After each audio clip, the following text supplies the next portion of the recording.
how aware are you of how your body responds to different foods you eat? So that's one thing we talked about. And that's like the biological, physiological, psychological environment that we are creating for ourselves. The foods we eat affect our internal environment. Well, then we also talked about our physical environments and how oftentimes our internal environments will reflect and affect and impact our external environments. And our external environments are a reflection of our internal environments.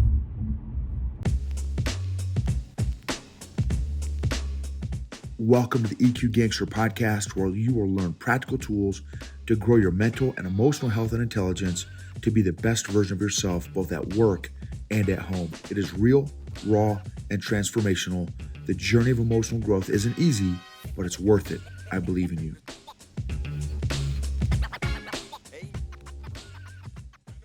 EQ Gangsters. Hope you all are doing amazing, and so grateful to be with you all on this journey. Want to share some lessons from last night's EQ Mafia. We talked about a number of really interesting topics. The relationship between biology and psychology, and broken down, here's kind of the practical application of that is I do great with my habits, discipline, focus, spiritual PT, physical PT, that's physical training, like working out, exercises and stuff, when I travel. So the last few months, as I've shared a number of times, I have a number of clients now in Dallas and out of Texas, the Dallas area. And so 1 or 2 weeks out of the month, I'm traveling and meeting with clients and that kind of thing. And it's great. And I enjoy it. And I'm very thankful. Now the travel gets exhausting, but what's crazy is I do great. Like I'm very disciplined. I'm great at leading myself. When I got home from this trip, I've been a train wreck. The last couple of days, I've completely gone off the wagon. And I stopped doing my PT for the last 2 days. I stopped working out. Well, I did do one jujitsu class, which was great. But then I had the Mafia, so I didn't go when I had the Mafia and stuff, of course. But so and my eating has been terrible. The last couple of days, terrible. I have just eaten just garbage. And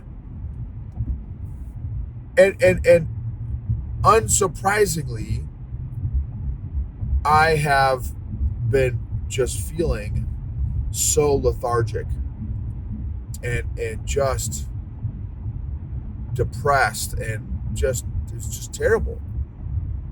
And normally I'd be like, man, what's going on? Well, now again, I'm slowly growing my EQ. And now after following a bunch of these psychologists and stuff, and psychiatrists and stuff, and mental health specialists, there's absolutely a correlation between what we put in our body and our emotions. Which, and again, maybe this is all old news to you all. For me, I'm like, wow, I had no idea. Now, I've got a friend of ours who she's been very, very big into the impact of our body on the mind for a number of years. So she was kind of the first one to kind of like, hey, McFly, like, you do know that emotions are impacted by the food we eat. And I'm like, no, come on, man, that's hocus pocus. And she's like, dude, like, no, it's not hocus pocus. It's biology, it's physiology. And so again, I never, so she was the first one to kind of introduce it to me, and then I started to pay attention, and it's that's just yet another area of how clueless I was in in this space. So here's the thing: it's like how, and then I had a coaching client yesterday. She's awesome. She's a jujitsu rock star. She's very aware, self-aware of, well, she's very self-aware, period. But she's also very self-aware of what she puts in her body and how her body responds. She's very self-aware of that. Whereas me, again, I'm like in kindergarten with that. And again, last night was like my first, like, oh, jeepers crow. I've been eating terribly, and now I feel terribly. Like, oh, maybe there's a correlation, right? So I'm way behind the power curve in this area, but it's an area that I want to get a lot better at, because the older I get, the more important this stuff is. I mean, it's important at any stage in life. I feel like it's a lot. I'm in a lot more time sensitive place because of my age. So I've got to get this stuff dialed in sooner than later. And so we so like the effect or impact that sugar has on the body, the impact of caffeine, the impact of, right? So how aware are you of how your body responds to different foods you eat?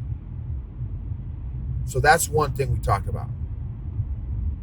And that's like the biological, physiological, psychological environment that we are creating for ourselves. The foods we eat affect our internal environment. Well, then we also talked about our physical environments and how oftentimes our internal environments will reflect and affect and impact our external environments. And our external environments are a reflection of our internal environments. So again, I was textbook of all these different examples. So because I've just been a train wreck the last couple of days, been eating terribly, feeling terribly, my office space, which in this case has been my living room, because that's where the fireplace is, and I love being close to a fire. My office space also became a train wreck. I had my shirts, my sweaters, like just laying all over the place. I'm like, and so I'm in the Mafia, like having all these realizations. I'm like, oh my gosh, y'all, man. So again, perfect example of how my internal environment affected my external environment, and my external environment was a reflection of my internal environment. I felt terribly, and my external environment reflected that. And so yeah, it was very, very eye-opening. And then I talked about the Jordan Peterson quote that I've done an episode actually on, where our external environments, our like this is what we did. We did an exercise last night. It was really neat. What room do we spend the most time in at work and then at home? So at work, obviously, probably the office, but we did the exercise for at home. So at home, what room do you spend the most time in? Okay, and so you spend the most time in, for me, it was the living room. So then the exercise was write down a list of all the emotions that you feel when you walk into your living room. What are the emotions that pop up when you walk into the living room? For me, in my case, it was the living room. Man, and the emotions at the time, I mean, they were mixed. Some were okay. But there were definitely some emotions that were not pleasant or comfortable emotions. And unsurprisingly, right? But what's interesting was when I have a fire going, the emotions change. My internal environment changes when I have a fire going, which is why I moved my office up there, is because I love having a fire going. A wood burning fire, wood, not like the gas fire, like a wood burning fire.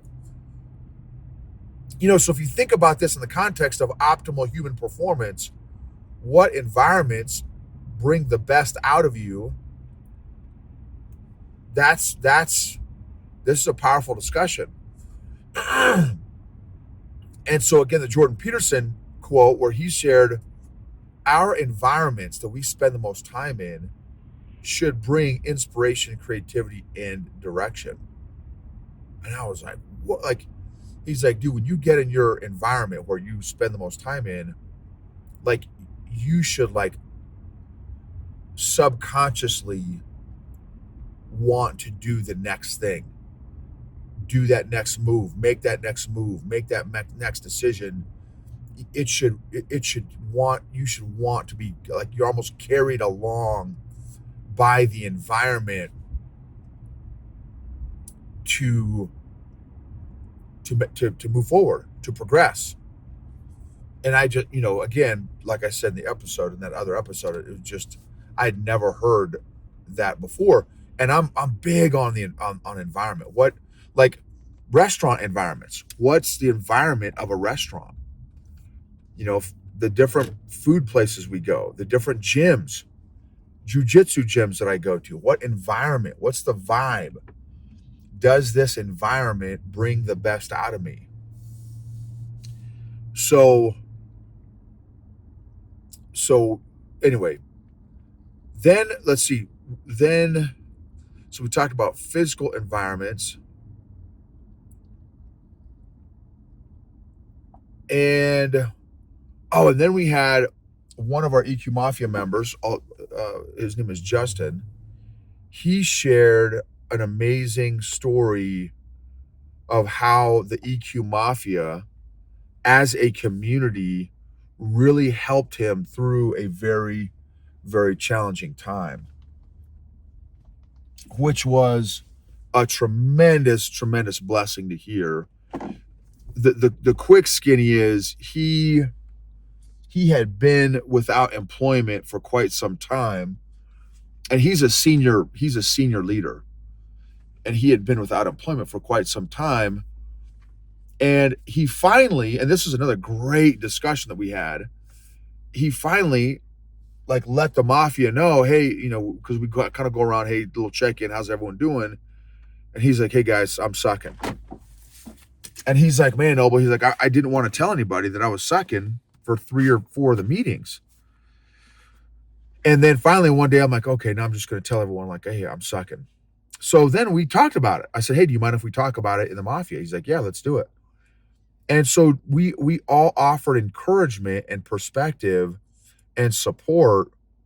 And he's like, dude, and literally that, and right, who knows, right? But that started the ball rolling. He said as soon as he emotionally kind of let go of the control of this issue he was having, he said literally, dude, 2 days later, I met somebody.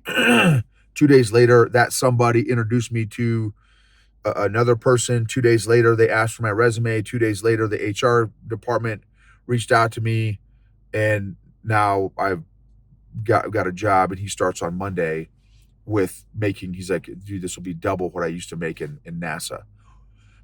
So the final thing, yes, this was the final thought, and I've never thought about this before. The strength of a leader is in the community that supports him, or him or her. And I've never thought about that before. Like, Justin is not starting this new role as this big cheese guy in this company, which he's got this big cheese role in this company now by himself. He's got the support of the whole EQ Mafia. And I do, doing what I do, right? Each of us in the Mafia, we've got the support of each other, regardless of what we're doing. We have each other's back. And it was proven in this journey with Justin. And man, it just made me feel so good because world-class leaders are intentional with who they are surrounded by.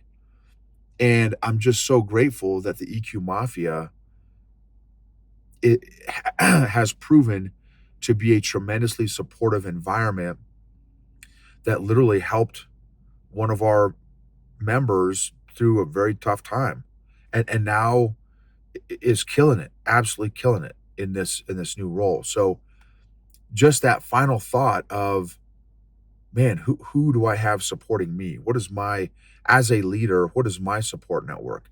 In this case, obviously, it's the Mafia. So, who is your support network in your journey as a leader in whatever it is that you're doing? How are you, and how are you fostering? How are you fostering that community? How are you sowing into that community, your emotional, social support circle? How are you investing in them? How are you investing in those relational bank accounts so that when you may need to make a withdrawal, that relationship is still in the black and it doesn't go into the red. And you because you've been investing intentionally and consistently into that support network. More thoughts. Hopefully, one of those was encouraging and inspiring to you from the EQ Mafia. Emotionally healthy leaders create emotionally healthy cultures and organizations, which lead to maximize, optimize results, outcomes, performance, and engagement. Emotionally healthy people help heal other people emotionally.